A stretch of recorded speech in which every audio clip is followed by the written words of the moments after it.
Hello, welcome to Heart Explained Therapy, and this is part two. The first part of this was about you accepting that the outside world might not be as bad as you think it is, and taking responsibility that you get annoyed with everybody else because of your own behaviour. This is going to correlate with this now, because at the moment I would say that you're interacting and you're seeing a lot of people just doing horrible stuff, and I know I see it too. How I cope with it is a whole different sort of state of being, if you want, and it's quite incredible and it makes the world quite magical, so it's a very important lesson to know. If you become aware of sort of psychology and sort of the basic mind stuff that goes on with the world, you will see that everybody is selfish. We can't help that. We can't deny that as a instinctual animal that wants to survive, we're going to be selfish. But I know I used to look at this like a really bad, oh my God, I can't live in this world like that. I don't want to see anybody ever again.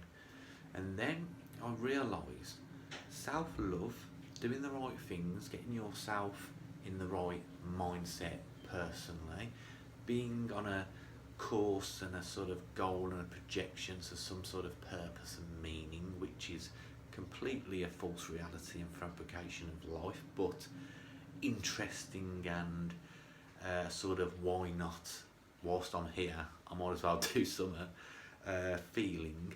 I realised that I started to do this only because nothing ever was out there anymore. It was all an illusion, all completely external, complete self-love. I created the world, and then I started to do this. You have a person in front of you, and if you like this person and you respect this person, 9 times out of 10 you surround yourself with people that you actually don't mind, and they're very similar to you. Anything outside this framework you can't cope with, you can't compete with. This becomes a problem with 90% of the population, because it's almost like a survival of the fittest, where you have to work with a lot of people, you have to go to family events.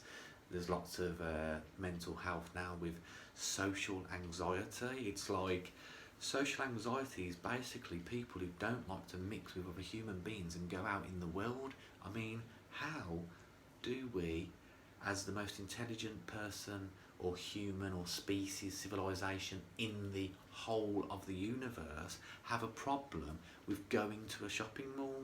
That's not right. That's got to be changed. You have to get a grip on that sort of shit, and this is how to do it. So what you need to do,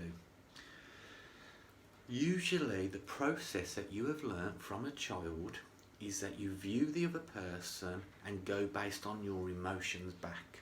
You weigh up the information and you translate it back on everything you know. And this isn't the rule of the universe. This isn't the law that you should be following. The law should be this: you completely love and accept every negative and positive part of yourself. You're okay that you have become a pathetic fragment of matter, and you're okay with that, because yes, you wanted to be an astronaut, but you know what, it's very tough to get in to have an interview in NASA, especially when you live in Croydon. It's tough. So now what we need to do is self-love ourselves for that reason alone, that we can even be an astronaut and go to a different planet. And we have to not feel based on all our shit that's going on.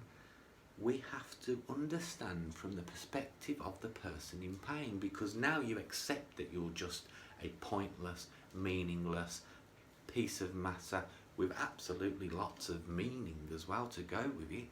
A complete paradox, an illusion, a magical mystery that basically the cleverest man could never figure out. And I don't know why Gene Wilder didn't figure it out, because he was pretty clever. I mean, He made a whole lake from chocolate milkshake. So he was good. He knew stuff.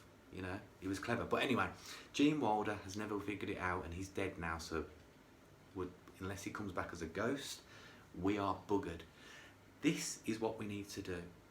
Feel the other person's emotion. See where they're at, based on the fact that you've been there before. When you do this, and you're kind of almost mirroring behaviours back and getting into the feeling of their psyche and their emotion in a conversation. Now this sounds all very weird and technical.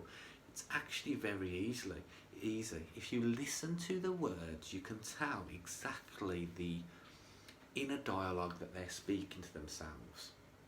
And you can get on the same wavelength, and you start to answer, you start to talk back as if you're talking to yourself. You suddenly see the other person as a complete opposite reflection, like a mirror was there, and you start to respect this person. This person can be a complete and utter stranger, but you give them a complete respect, like you're like the most famous person, like, you know, the people that you had posters of as a kid on the back of your door.